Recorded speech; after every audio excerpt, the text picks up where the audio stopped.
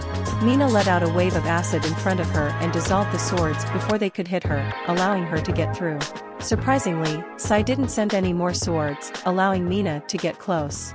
I've gotcha! Mina shouted as she got ready to punch Sai in the face. However, when she threw her punch, all she hit was the side of another sword that came out of a portal Sai spawned in front of her. An electrified sword. Garajilsakiawiowijk. Mina cried out in pain as the electricity flowed out from the sword, and into her body. Her hair flew up, her body convulsed and spazzed, and burn marks started appearing on her skin. After a few seconds, Sai pulled the sword back into the portal, cutting off the flow of electricity to Mina's body. Ow! Mina fell onto her back, smoke coming off of her well-done body. Can anyone tell me where she went wrong? Sai asked, turning her attention to the class. She announced that she was going to attack you like an idiot? Jiro pointed out. Hey! Mina picked herself up and gave Jiro an angry pout. Correct. If you have to announce your attack like to say your special attack name, then do it, while your attack is in the midst of landing, not before you attack, while the villain can still dodge it. Sai explained. Also dash. Sai made a portal above Mina's acid trail and shot out an electrified sword into it, and everyone watched as the trail lit up, lightning sparking off of it.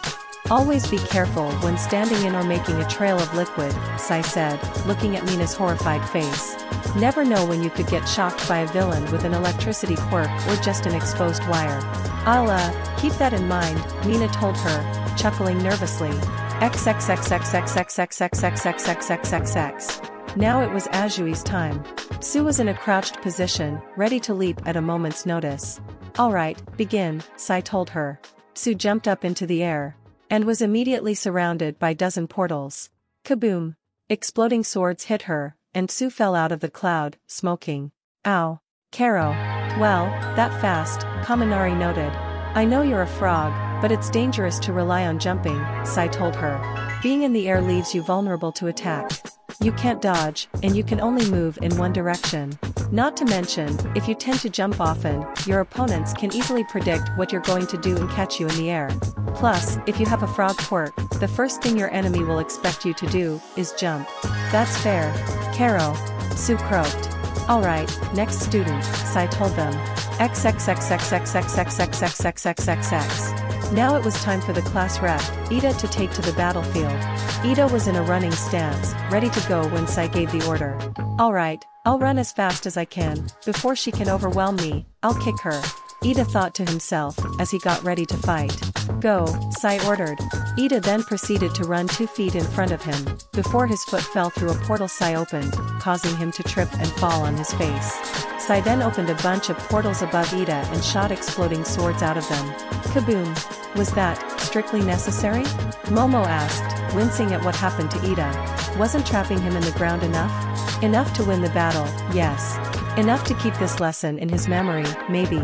But just to make sure, I might as well hammer the point in. Sai explained. Speaking of the point, Ida, do understand why you failed so quickly? Was my attack predictable? Ugh. Ida groaned as he recovered from the explosion. Very good. I could see the gears turning in your head, and yet your strategy was just, run at me in a straight line really fast, and kick me in the head. Sai told him bluntly. Given your quirk, that is literally the most predictable strategy you could have gone with. Remember, not all villains are idiots, and you are all going to be public figures, meaning they're going to know your quirk in advance, so they'll likely figure you out completely if you don't mix up your strategies. Lastly, watch your step. Your quirk is very reliant on the terrain you're running on, so any opponent of yours is going to want to mess with the ground in order to defeat you. I understand. I will take this lesson to heart. Thank you for imparting your wisdom on me, Ida said, getting up and bowing to her. You're welcome, Sai said, a little off-put by his appreciation despite her blowing him up. Next. XXXXXXXXXXXXXXXXX. Now it was Achiko's time, and she was nervous as can be.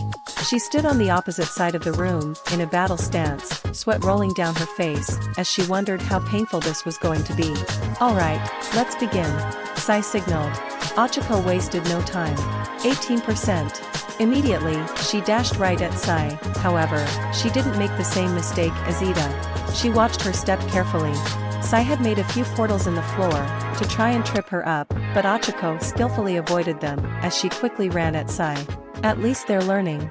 Sai thought as she let Achiko approach her. Alright, I'll make it look like I'm trying to attack her from the front, then I'll circle around her, and attack her from behind. Achiko's train of thought was suddenly disrupted, when Sai rushed forward and kicked her to the ground. Ack! When Achiko looked back up, she saw numerous portals opened above her, with swords aimed down at her. Kaboom! Explosive swords slammed into Achiko, engulfing her in a huge blast. Remember what I said, expectations? Sai asked the class. You've already seen the disadvantages in playing into a foe's expectations, but this the advantage of setting an expectation, and defying it. Well, I definitely didn't expect that. Achiko groaned. I'm willing to bet none of you would have. Sai continued. After all, I've spent all the previous battles standing completely still, and only using my quirk. I conditioned you to think only about my quirk, and so you completely overlooked the possibility of me just punching or kicking you. Which is another thing, sometimes, you don't always need to rely on your quirk. Basic punches and kicks, or even using weapons or tools in the environment, can prove effective against certain foes. Now, on to the next foe. XXXXXXXXXXXXXXXXXXX. And so the lesson, ass beatings, went on, with Sai utterly destroying 1A, and poking at their most damning flaws. Kaminari lacked staying power and needed to find a way to stop short-circuiting his own brain. Kirishima and Sato had an issue in that both lacked mobility, meaning they could be easily trapped, or just kept at bay. Shoji made himself too big a target. Jiro was very reliant on her support gear. Siro was reliant on his environment. Tokoyami, aside from having little to defense against light, was left defenseless when Dark Shadow strayed too far away from him, making it harder to defend against multiple opponents or opponents that could attack from multiple angles. Todoroki's ice blocked his field of vision, giving his opponents the chance to pull something sneaky. He was also too reliant on brute forcing his way through situations using his overwhelming power. Shinso relied too much on stealth and had little in the ways of actually fighting someone without his quirk. Mineta was too cowardly, and it left a lot of openings. Momo was very indecisive. Ojiro and Toru, funny enough, got the least amount of criticism, with Sai telling them they were doing just fine, they just lacked power, which wasn't their fault, nor could they do much to fix that situation. They could only really improve on what their areas of expertise were. And by the end of the day, Class 1A was left lying on the floor, exhausted, and covered in burns. Meanwhile, Sai was standing on the side, looking a bit winded and drinking an energy drink, all the portals she opened having made her a bit tired. Honestly, not as bad as I thought. Too strong. Mineta groaned. I can't believe she lost to that cat girl. Sai shot him a mean glare, that caused Mineta to freeze. As heroes, you're going to have to find that certain heroes have types of villains they go well against, and some they do poorly against. Sometimes regardless of skill. Sai explained, sounding very, very annoyed. My quirk does poorly against foes with high mobility. And mobility is something Sori excels at. Not to mention her enhanced senses making it easy for her to keep track of my portals. She's a powerful and surprisingly skilled fighter, with an advantage against me, so I wouldn't say her narrow victory against me was surprising. Perhaps you'd like to see an up-close demonstration of her skills? I'm sure she'd be more than happy to show you them. No, I'm good. Mineta shouted in fear. Yeah, we saw enough of them, we're good. Zero agreed. Please have mercy, Kaminari begged. That's what I thought, Sai smirked. I'll leave you with this, as tempting as it is to focus on coming up with new techniques and strengthening your quirks, none of that will help you if a villain exploits your weaknesses and kills you 5 seconds into the battle. Work with each other, don't avoid sparing matches against people you know you can't beat, because even if you can't win, you may learn something. With that, Sai exited, leaving the students to linger on her words. For all of 5 seconds.